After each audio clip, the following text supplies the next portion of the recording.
लालची बहू। एक बार की बात है, एक शहर में एक परिवार रहता था जिसमें एक लड़का और उसके माँ बाप थे।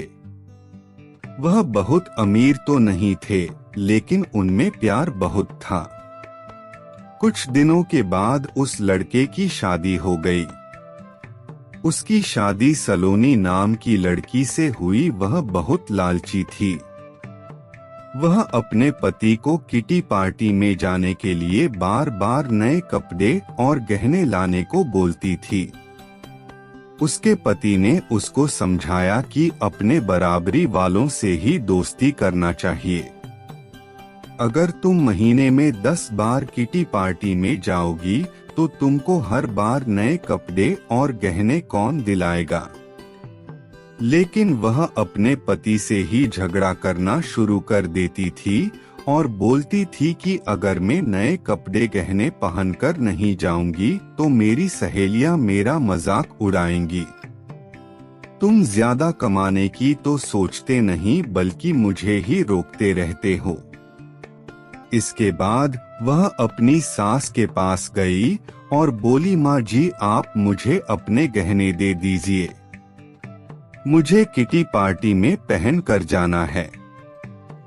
उसकी सास हैरान होकर बोली, हमारे समय में बहू अपनी सास को गहने रखने के लिए देती थी, लेकिन तू मुझसे ही गहने मांग रही है।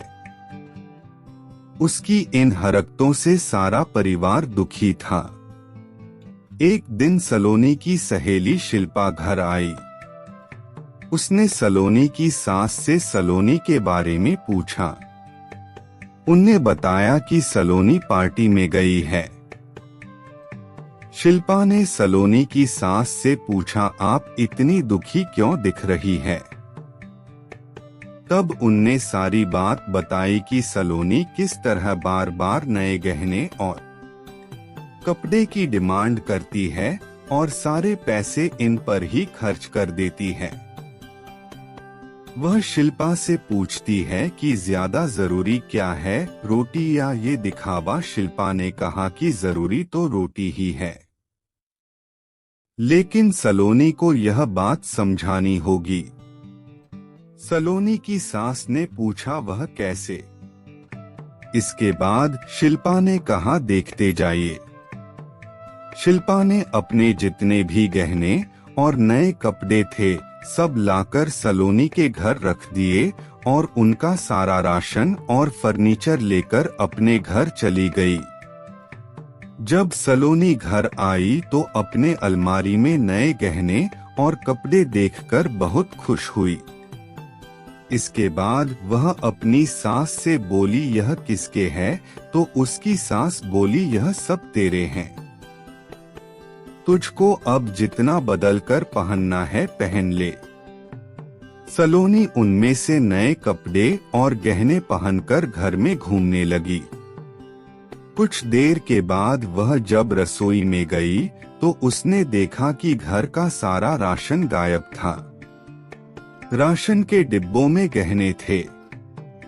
वह अपनी सास से बोली, यह क्या है, घर का सारा राशन और फर्नीचर कहाँ गया। उसकी सास बोली, वह सब बेचकर ही तेरे लिए नए गहने और कपड़े लेकर आए हैं, अब तू इनको ही बदल बदल कर पहन। सलोनी बोली, लेकिन गहनों से पेट थोड़ी भरेगा, खाना तो खाना ही पड़ेगा। तभी सलोनी की सहेली शिल्पा भी आ गई। उसने कहा, जब पहले तुम्हारी सास ने तुमको समझाया तब तुम नहीं मानी, इसलिए हमने यह सब किया। अगर तुमको लगता है कि तुम्हारा पति पर्याप्त नहीं कमाता तो तुम खुद नौकरी क्यों नहीं करती। तुमको इन फालतू के दिखावे से बचकर अपने घर पर ध्यान देना चाहिए। अब सलोनी को अपनी गलती का एहसास हो चुका था।